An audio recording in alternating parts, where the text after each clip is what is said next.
हम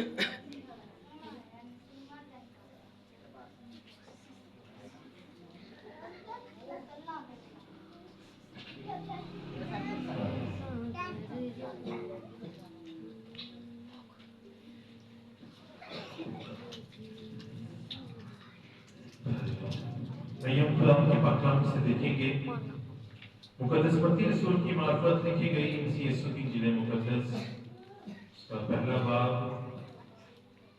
और उसकी 18वीं आयत से 25वीं आयत के अंत तक।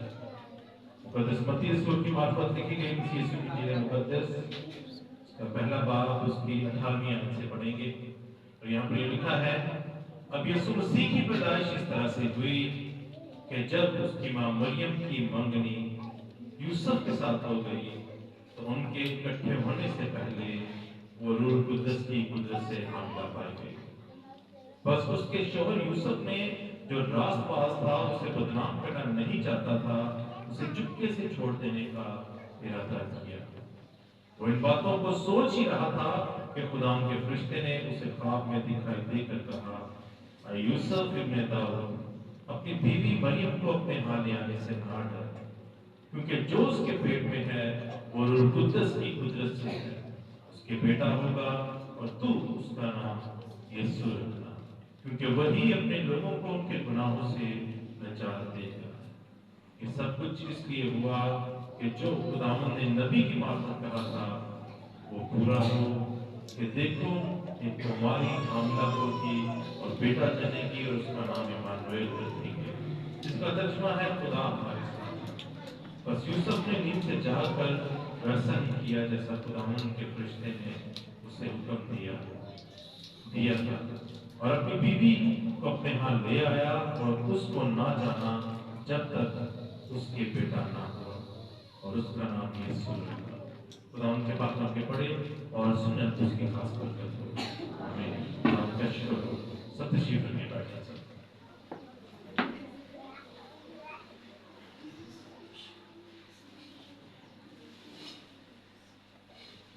कितने लोगों ने भी ध्यान से हमारा सुना है? कुछ बच्चों को तो जुबानी याद हो गई है। अक्सर जब जुबानी वाला जाता है मुकाबला था तो ये याद करवाया जाता है, इसी के चले। आज हम यूसुफ के बारे में सीखेंगे। इसके बारे में जी, यूसुफ जो कि याकूब का बेटा है।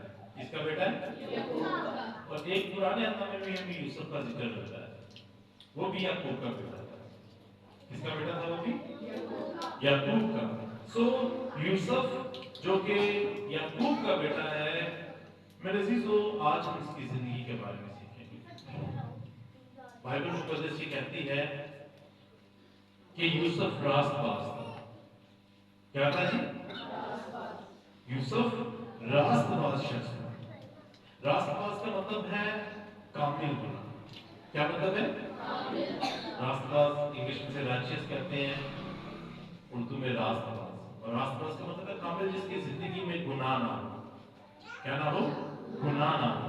तो मेरे चीजों, यहां पर हम देखें तो यूसुफ के अगर हम हालात पर, जिंदगी पर गौर करें तो मुकद्दसा मरियम के आने के बाद उसे बहुत सी मुश्किलात का सामना करना पड़ा, बहुत सी परेशानियों का सामना करना पड़ा उसे। सबसे पहले तो जब उसकी मंगनी उसकी मंगेतर से हो गई थी, मुकद्दसा मरियम से हो गई, तो हम देखते हैं कि हुआ क्या कि वो हामिला हो गई, और यूसुफ को इस चीज का पता चल गया था कि वो क्या है, वो हामिला है। और मेरे अजीजों, अगर देखें तो आज के दौर में जिस तौर पर मंगनी होती है, उस दौर में वैसी मंगनी नहीं थी। आज जिस तौर पर मंगनी को अहमियत देते हैं, जैसी आज हम अहमियत देते हैं, वैसी उस दौर में मंगनी को अहमियत नहीं दी जाती थी, बल्कि इससे कहीं ज्यादा थी। या हम अगर कहें कि निकाह के बराबर मंगनी की अहमियत होती थी। अगर किसी के साथ मंगनी हो गई है तो इसका मतलब यह था कि निकाह हो गया। जिस तरह से शादी से पहले निकाह कर दिया जाता है, कई दफा अक्सर हम निकाह कर देते हैं शादी से पहले, तो शादी से पहले जो निकाह जब हो जाता है तो उसका क्या मतलब होता है कि वो उसकी बीवी है, भले उसे रुखसत नहीं किया गया अभी, लेकिन वो क्या है, उसकी बीवी है या उसका वो शोहर है। तो इसी तौर पर ये जो मंगनी की जाती थी उस जमाने में, वो निकाह की अहमियत रखती थी। अगर यहाँ पर आप पढ़े तो बाद में कहीं नहीं लिखा कि बाद में यूसुफ ने जब मुकद्दस मरियम के साथ निकाह किया, क्या लिखा है कि उसे बस अपने घर पर ले आया। असल में रिवाज क्या था कि पहले मंगनी हो जाती थी और उसके बाद लड़का जो है वो अपने इंतजाम करता था रहने के लिए, खाने पीने की चीजों के लिए, सारी चीजों का इंतजाम लड़का करता था और इंतजाम मंगनी के बाद इंतजाम करता था। इंतजाम करने के बाद फिर वो आकर अपनी बीवी को अपने घर में लेकर जाता था। तो अब मुकद्दसा मरियम की मंगनी मुकद्दस यूसुफ के साथ हो चुकी थी, जो निकाह की अहमियत रखती थी। लेकिन हुआ क्या, बाद में यूसुफ को ये खबर मिली कि तेरी बीवी क्या है, वो हामिला हो चुकी है। तो यूसुफ ने लिखा है कि यूसुफ क्या था, एक रास्तबाज शख्स था। क्या था? रास्तबाज शख्स था। और उसने क्या किया, उसने कहा कि मैं अपनी बीवी को क्या करूंगा, चुपके से छोड़ दूंगा, उसे बदनाम नहीं करूंगा, बल्कि क्या करूंगा, उसे चुपके से छोड़ दूंगा। क्योंकि उस जमाने में ज़नाकारी की सजा क्या थी कि उस बंदे को या उस बंदी को पत्थर मार मार कर संसार कर दिया जाता था। यानी कि जान से मार दिया जाता था। और जान से भी कैसे मारा जाता था? पत्थर मार मार के उसे लोग पत्थर मार मार के मार देते थे, ऐसी औरत को खासतौर पर। और मुकद्दसा मरियम की जब हामला हो गई थी तो लोगों की नजर में क्या थी कि ये एक बदकार औरत है, ये ज़नाकार औरत है। और मुकद्दस यूसुफ ने भी पहले यही समझा। और मैंने इसको हम देखते हैं इसी तौर पर जब वो औरत जो ऐन फेल के वक्त पकड़ी गई थी, उसको भी मसीह यीशु के पास ले आए थे कि इस औरत का क्या किया जाए। शरीयत की कहती कि इस औरत को पत्थर मार मार कर संसार कर दो, तू क्या कहता है कि इस औरत के साथ क्या किया जाए? तो मसीह यीशु ने क्या कहा था कि पहला पत्थर वो मारे जिसने कोई गुनाह नहीं किया। वो मसीह यीशु को फंसाना चाहते थे, मसीह यीशु को फंसाने की कोशिश कर रहे थे कि या तो ये हुक्म दे देगा कि हाँ इस औरत को भी पत्थर मार मार संसार कर दो, या इस औरत को मरवा देगा। वो जो कि मसीह यीशु नहीं करेगा, क्योंकि वो किसी की भी हलाकत नहीं चाहता था। उसे पता था, उन्हें पता था मसीह यीशु की नेचर का कि ये इस औरत को मारने का हुक्म नहीं देगा।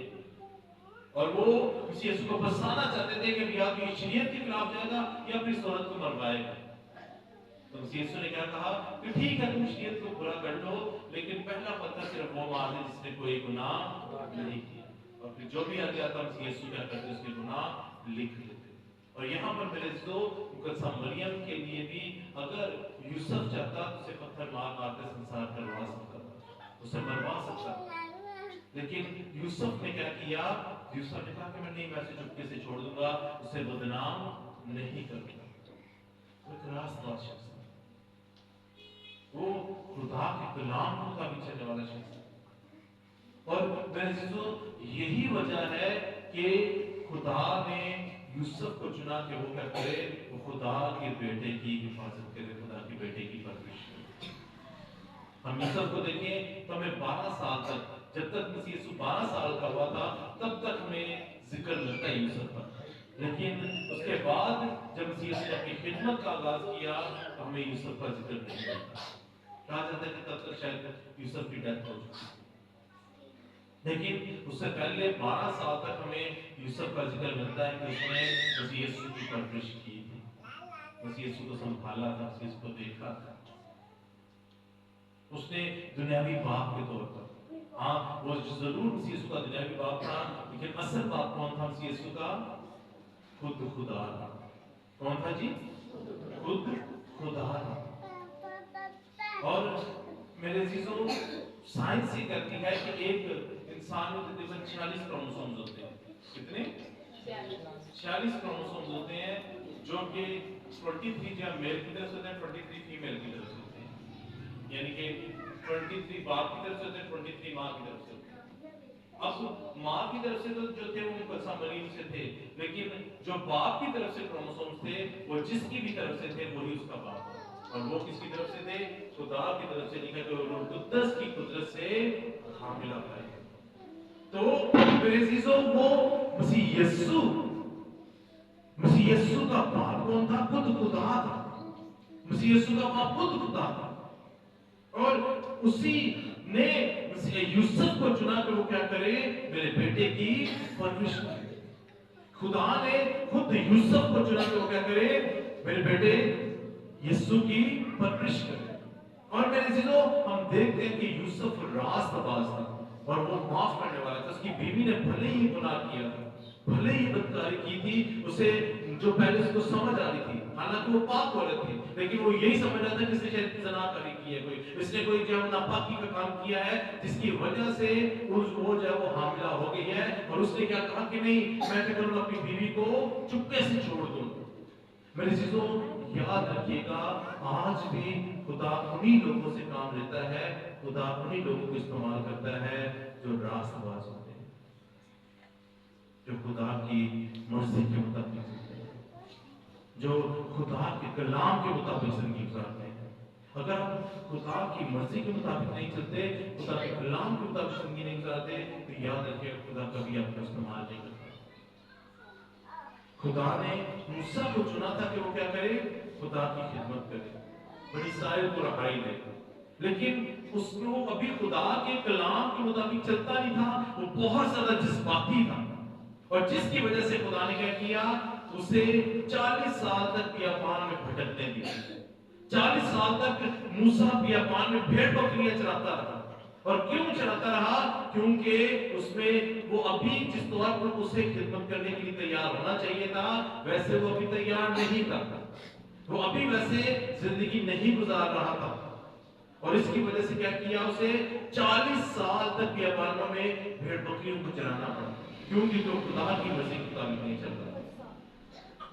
मेरे अजीजों, इसी तौर पर खुदा उन लोगों को इस्तेमाल नहीं करता कभी भी जो जज्बात करते हैं, जो खुदा की मर्जी के मुताबिक नहीं चलते। खुदा ने नूह को चुना, किसको, नूह को। पूरी दुनिया को जब तबाह करना था, पूरी दुनिया जब गुनाहगार थी, तो क्या किया, मसीह यीशु ने नूह को चुना। लिखा कि नूह रास्तबाज था, खुदा के साथ चलने वाला था। तो खुदा ने नूह को चुना कि क्या कर, तू क्या कर, कश्ती बना, ताकि तू बाकी सारे जानवरों पर अपने घराने को बचा सके। और पूरी दुनिया तबाह हो गई, लेकिन खुदा ने नूह और उसके घराने को बचा दिया। क्यों? क्योंकि वो रास्तबाज था, वो खुदा के साथ चलने वाला था। आज मेरे अजीजों, अगर आप चाहते हैं कि आप बरकत पाएं, आज अगर आप चाहते हैं कि खुदावंद आपको संभाले, अगर आप चाहते हैं कि खुदावंद आपको अपनी खिदमत के इस्तेमाल करे, तो बहुत ज्यादा जरूरी है कि हम रास्तबाज रहें।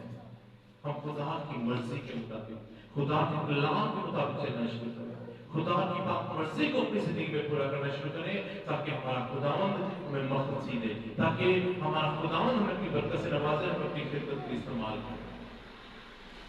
खुदा उन्हीं लोगों को चुनता है जो रास्तबाजों से, जो खुदा की मर्जी के मुताबिक चलते हैं, जो दूसरों को माफ करते हैं।